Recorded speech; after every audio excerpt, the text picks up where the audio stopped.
Hello दोस्तों, कैसे हैं आप सभी। मैं सूरज यादव आपके अपने ही YouTube channel study mega point में आप लोगों का बहुत बहुत स्वागत करता हूं। तो जैसा कि दोस्तों आप लोगों को थंबनेल पे ही पता चल गया होगा कि आज का लेक्चर किसके लिए होगा। तो आज आप लोगों को मल्टीप्लेक्सर एंड डी मल्टीप्लेक्सर को बताएंगे। ठीक है, तो आपका जो सब्जेक्ट है डिजिटल इलेक्ट्रॉनिक्स है, थर्ड सेमेस्टर वालों के लिए, इलेक्ट्रिकल के लिए। ठीक है, यानी कहा जाए तो इलेक्ट्रिकल एंड इलेक्ट्रॉनिक्स वाले स्टूडेंट को भी ये वाला सब्जेक्ट जो है डिजिटल इलेक्ट्रॉनिक्स है उनके सिलेबस में। ठीक है, तो वो स्टूडेंट भी इसे देख सकते हैं भाई, वो ये ना सोचें कि मेरे में नहीं है। ठीक है, तो ये जो लेक्चर है डिजिटल इलेक्ट्रॉनिक्स का है भाई, कॉम्बिनेशनल सर्किट चैप्टर है आप लोगों का। इसमें हम आज टॉपिक को डिस्कस करेंगे मल्टीप्लेक्सर एंड डी मल्टीप्लेक्सर। ठीक है, तो इसके पहले मैंने आप लोगों को क्या क्या बता दिया, थोड़ा उसका भी ओवरव्यू ले लीजिए भाई।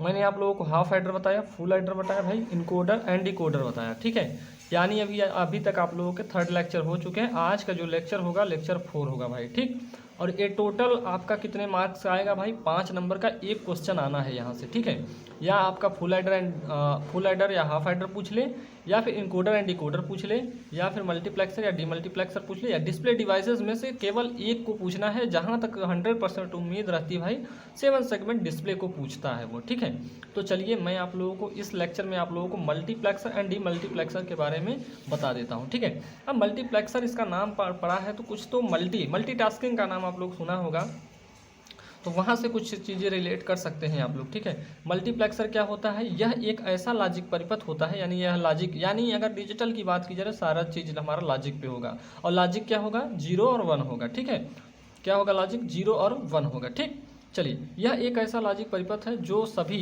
डिजिटल या एनालॉग में से किसी एक इनपुट को सेलेक्ट करता है। क्या करता है, यह इनपुट को क्या करता है, सेलेक्ट करता है। ठीक है, यानी इसे हम क्या कह सकते हैं, डाटा सेलेक्टर के रूप में भी इसे हम कह सकते हैं भाई। क्या करता है, डिजिटल या एनालॉग हो या डिजिटल को क्या करता है, इनमें से एक इनपुट को क्या करता है, सेलेक्ट करता है। इनपुट को सेलेक्ट करने के बाद क्या करता है, उसे इनपुट लाइन पर भेज देता है। यानी इनपुट को पहले सेलेक्ट करता है और उसे क्या करता है, इनपुट लाइन पे भेज देता है। इसमें कुछ टर्म्स होते हैं जिसको आप लोग जानेंगे। 2 की पावर n को हम क्या कहेंगे, अगर होगा तो क्या होगा, इसे हम इनपुट लाइन कहेंगे। अगर n रहेगा तो हमारा इसे हम कंट्रोल लाइन कहेंगे, या इसी को हम सेलेक्ट लाइन भी कहते हैं भाई। ठीक है, आप लोग कंफ्यूज नहीं होंगे। कुछ स्टूडेंट होते हैं भाई कि उनको अगर कंट्रोल लाइन दे दिया तो सेलेक्ट लाइन आ गया। अब सेलेक्ट लाइन क्या होता है भाई पता ही नहीं है, तो इसको उसी को हम कहते हैं कंट्रोल लाइन या सेलेक्ट लाइन। और इसमें आउटपुट जो होगा क्या होगा, 1 होगा। आउटपुट को किससे डिनोट करेंगे, 1 हमारा आउटपुट होगा, ये आप लोग देखेंगे। आउटपुट क्या होगा, लाइन होगा। ठीक, चलिए ब्लॉक डायग्राम के बारे में बात कर लेते हैं। ठीक है, ब्लॉक डायग्राम वेरी इंपॉर्टेंट हो जाता है भाई, क्योंकि आप लोग कुछ लिखिए चाहे ना लिखिए, ब्लॉक डायग्राम समझा देते हैं तो आप लोगों को पता चलता है कि आपको यह टॉपिक पता है। ठीक है, तो जैसा कि आप लोगों ने थ्योरी में पढ़ा, इसमें क्या होता है, देखिए यहाँ पे इनपुट क्या होते हैं, इनपुट लाइंस होती हैं। क्या इसे हम क्या बोलते हैं, इनपुट लाइंस बोलते हैं। और इधर हम क्या कहते हैं, इधर हमारा होता है भाई आउटपुट। आउटपुट लाइन इधर होती है, यानी कितनी आउटपुट लाइन आई है, एक आउटपुट लाइन है। और कंट्रोल कितने होते हैं हमारे, या कंट्रोल लाइन या सेलेक्ट लाइन। सेलेक्ट लाइन यहाँ पे हम दिखाते हैं इसको S0 S1, और इन डाटे यानी ये कई लाइन्स हो सकते हैं SM तक। ठीक है, अब उसी प्रकार हम इनपुट भी कई हो सकते हैं, हमारे इनपुट कोई भी होता है, लेकिन उसको केवल इनपुट में से केवल एक इनपुट को सेलेक्ट करके हमारा मल्टीप्लेक्सर क्या करता है, आउटपुट को यानी आउटपुट लाइन पर भेज देता है। ठीक है, इस बात को आप लोगों को ध्यान में रखना। और सेलेक्ट लाइन आप जानते ही हैं, ये क्या करता है, डाटा को सेलेक्ट करता है, और ये क्या करता है, सेलेक्ट करके आउटपुट लाइन पे सेंड कर देता है। ठीक है, तो इतनी बातें आप लोगों को इसमें जाननी थी भाई। चलिए आगे चलते हैं। अब इसके थोड़ा इसमें जो आप लोगों को लिखना है उसको थोड़ा ध्यान में रख लीजिए कि कंट्रोल लाइन का प्रयोग दिए गए सभी इनपुट लाइन में से किसी एक आउटपुट को सेलेक्ट करने के लिए किया जाता है। तो मैंने बताया भाई ये क्या करता है, ये जो इनपुट लाइन्स होती हैं, सॉरी इनपुट लाइन तो ये हो गई हमारी, और इनपुट लाइन क्या करता है, इस पे से एक डाटा को सेंड करता है हमारे मल्टीप्लेक्सर को, और एक डाटा को सेलेक्ट करके किस पे दे देता है, आउटपुट पे मिल जाता है हमें। ठीक है, और क्या है, इनपुट लाइन तो मैंने आप लोगों को बता दिया भाई। सेलेक्ट लाइन या कंट्रोल लाइन क्या करता है, एक डाटा को सेलेक्ट करता है। ठीक है, ये भी क्या करता है, सेलेक्टर का कार्य करता है, यानी किसी को एक को सेलेक्ट करेगा, उसके बाद सेलेक्ट करने के बाद क्या कर देगा, आउटपुट पे सेंड कर देगा। ठीक है, तो मल्टीप्लेक्सर हमारा क्या करेगा, आउटपुट को किसी डिस्प्ले पे दिखाएगा। ठीक है, तो आउटपुट हमारा क्या प्राप्त होगा, एक प्राप्त होगा। इनपुट लाइन्स अनेक हो सकती हैं, 2 की पावर n इनपुट लाइन्स होती हैं इसमें, इस बात को ध्यान में रखेंगे। और कभी कभी एक चीज़ और ध्यान में रख लीजिए कि मल्टीप्लेक्सर को आप लोगों को एग्जाम में मक्स करके दे देता है, MUX करके दे देगा, तो इसका मतलब ये मत समझ लीजिएगा कि यह कुछ दूसरा चीज़ आ गया, ठीक है। तो ये भी क्या है, मल्टीप्लेक्सर ही है, ठीक। तो इस बात को ध्यान रखेंगे। अब चलिए इसका ब्लॉक डायग्राम मैं आप लोगों को बता देता हूँ भाई। तो इसमें क्या होता है कि कोई एक बनाने के लिए आ सकता है लेकिन आएगा नहीं। मैं आप लोगों को एक्स्ट्रा में बता रहा हूँ भाई कि 4x1 मल्टीप्लेक्सर को कैसे बनाएंगे आप लोग, यानी 4x1 मैक्स को कैसे बनाएंगे। तो यहाँ पे जैसे कि हमने बताया 2 के पावर यानी 2 के पावर n बाई 1 होता है, ठीक है। तो 2 के पावर n क्या, यहाँ पे 4 की बात करें 2 के पावर n कर देंगे यानी ये तो 4 हो जाएगा, ठीक है। 2 के पावर 2 कर देंगे तो यानी 4 हो जाएगा ना, वही बात 4 × 1, 1 क्या है हमारी आउटपुट लाइन है, ठीक है। तो यहाँ पे 4x1 की दिखाया गया है भाई। सेलेक्ट लाइन इसमें कितनी हो जाएगी, 2 हमारी सेलेक्ट लाइन हो जाएगी। हमने इसके पहले आप लोगों को जैसे कि इनकोडर या डिकोडर बताया था, तो जो ए वाला होता है इसी को हम क्या कहते हैं, सेलेक्ट लाइन कहते हैं, ठीक है। ये जो हमारा 2 है, नीचे वाली जो घात होती है इसको हम क्या कहते हैं, सॉरी नीचे वाला जो डिजिट होता है इसको हम कहते हैं सेलेक्ट लाइन, ठीक है। जो सेलेक्ट करेगा वही होगा सेलेक्ट लाइन, ठीक। इनपुट कितने होंगे इसमें, 4x1 की बात की जा रही है तो 4 इनपुट हो जाएंगे, 1 क्या हो जाएगा आउटपुट हो जाएगा। सेलेक्ट लाइन कितनी हो जाएगी, 2 हो जाएगी। इस बात को आप लोग समझ गए होंगे। चलिए मैं इसके आगे चलता हूँ भाई। अब तो इसके आगे क्या है, इसका ट्रूथ टेबल है। ट्रूथ टेबल आप लोगों को ध्यान में रखना होगा, ठीक है। ट्रूथ टेबल में क्या करेंगे आप लोग, पहले इसमें देखेंगे सेलेक्ट लाइन कितनी थी, 2 थी सेलेक्ट लाइन और आउटपुट हमें कितना मिल रहा था, 1 हमें y मिल रहा था।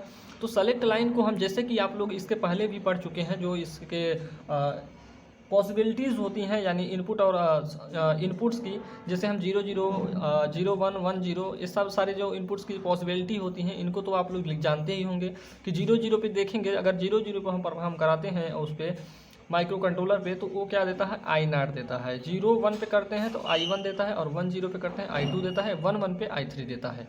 बुलियन इक्वेशन की बात करेंगे तो बुलियन इक्वेशन कुछ इस प्रकार दिखाया गया है। मैंने आप लोगों को इसके पहले भी बताया भाई कि बुलियन इक्वेशन अगर आप जो आपके ये दिखाए हुए हैं इसी के आधार पे हम आउटपुट को लेते हैं। अगर देखेंगे, चलिए यहाँ से हम I0 की बात करेंगे तो क्या होगा, देखिए S1 जो है क्या है, 0 है तो 0 को हम क्या लिखते हैं, कॉम्प्लीमेंटेड में लिखते हैं, यानी S1 का कॉम्प्लीमेंट हो जाएगा और S0 का भी कॉम्प्लीमेंट होगा। 0 को हम क्या लिखेंगे, कॉम्प्लीमेंटेड फॉर्म में लिखेंगे और इनटू का क्या है, I0 है। अब इसको भी देख लीजिए आप लोग।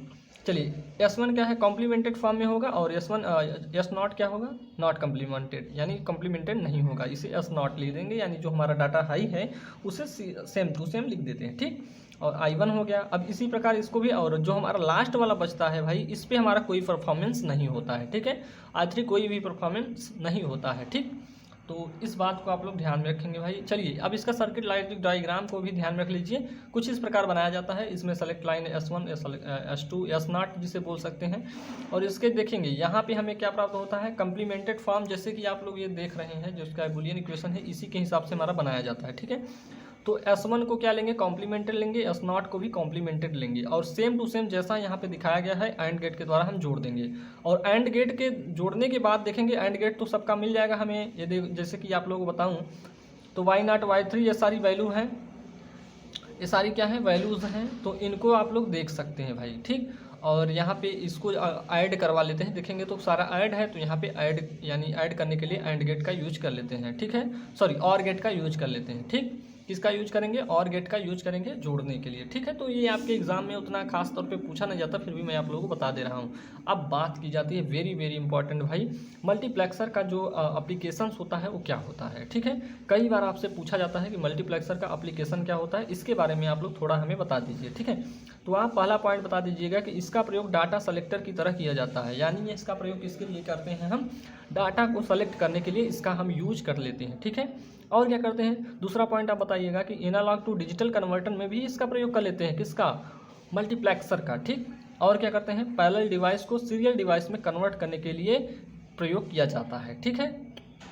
किसका, मल्टीप्लेक्सर या मक्स का, ठीक। अब अगला पॉइंट क्या बताएंगे, कॉम्बिनेशंस, इसे हम कॉम्बिनेशनल सर्किट के डिज़ाइन में प्रयोग किया जाता है। कॉम्बिनेशनल सर्किट जब मैं आप लोगों को ये पढ़ा रहा हूँ तो इसमें भी इसके डिज़ाइन के लिए हम क्या करते हैं, मल्टीप्लेक्सर को यूज कर लेते हैं। तो मल्टीप्लेक्सर से इतने सारे क्वेश्चन बन सकते हैं भाई, अब इससे ज़्यादा कुछ नहीं बनेगा। जहाँ तक मेरा उम्मीद है कि मल्टीप्लेक्सर क्या होता है और इसके एप्लीकेशन पूछ सकता है, ज़्यादा से ज़्यादा आपका इसका डायग्राम पूछ सकता है, ठीक है। तो डायग्राम आप लोग ब्लॉक डायग्राम आप लोगों को बता दिया भाई।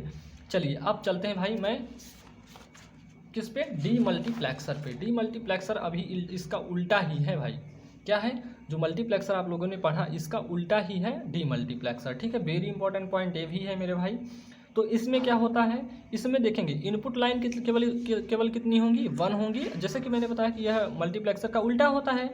तो उल्टा क्या होता है, जैसे यहाँ पे मैं आप लोगों को बताऊँ, यहाँ पे मैं बता दे रहा हूँ, इस पीछे बता दे रहा हूँ, यहीं भी बता दे रहा हूँ भाई, कि जैसे हमारा मल्टीप्लेक्सर में 2n इंटू 1 होता था, तो यहाँ पे क्या हो जाएगा 1 इंटू 2n हो जाएगा। यानी इसका विपरीत हुआ कि नहीं हुआ, सेम टू सेम यही बात की जा रही है यहाँ पे, ठीक है।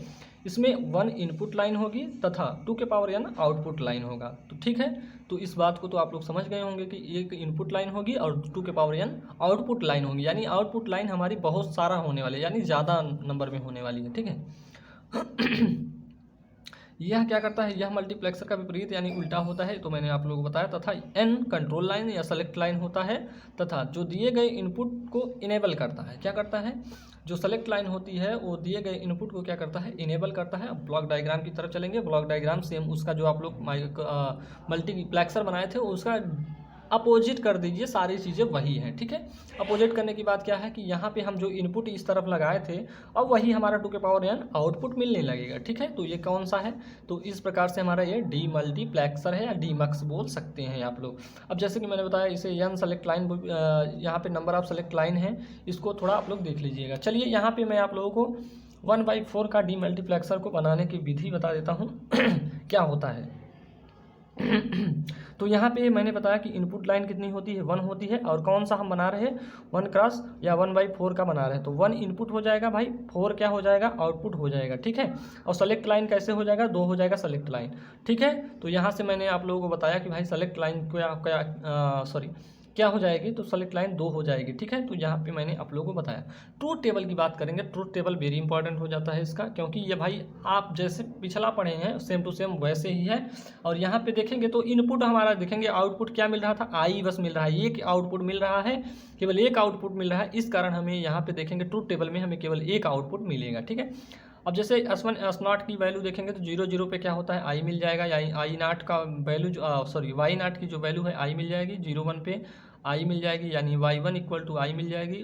1 0 पे क्या मिल जाएगी भाई, 1 0 मिल जाता है। Y2 इक्वल टू आई मिल जाएगा, यानी इस पे देखेंगे तो इस पे आई मिल जाता है, ठीक है। चलिए अब इसके आगे चलते हैं। इसका बूलियन इक्वेशन तक पूछा जाता है और इसका ब्लॉक डायग्राम तो नहीं पूछा जाता है भाई, तो उसको फिलहाल नहीं डिस्कस करेंगे। अगर आप लोगों को बनाना है भाई तो मैंने मल्टीप्लेक्सर को बताया है, जस्ट इसका विपरीत होता है, ये आप लोग ध्यान रखिएगा और उसी को बना दीजिएगा, ठीक है। यानी उसका विपरीत बना दीजिएगा। यानी पहले Y0 को हम देखेंगे, Y0 इक्वल टू क्या आया, S1 कॉम्प्लीमेंट और S0 कॉम्प्लीमेंट आई, ये सारी चीज़ें मैंने आप लोगों को बताया भाई, ठीक है।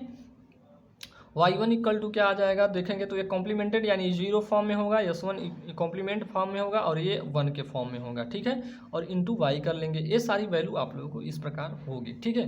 तो दोस्तों आशा करता हूँ कि आप लोगों को मल्टीप्लेक्सर एंड डी मल्टीप्लेक्सर समझ में आया होगा।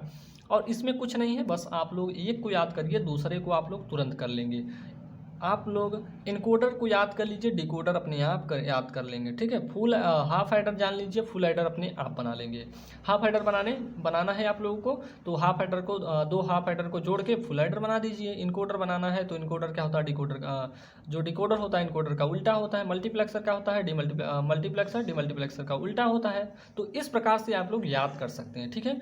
तो दोस्तों आशा करता हूं कि आप लोगों को यह लेक्चर पसंद आया होगा, और अगर पसंद आया होगा तो चैनल को लाइक कीजिए, सब्सक्राइब कीजिए और अपने दोस्तों में भी शेयर कर दीजिए। तो चलिए दोस्तों आज के लिए इतना ही, मिलते हैं आप लोगों से नेक्स्ट लेक्चर में, तब तक के लिए जय हिंद जय भारत।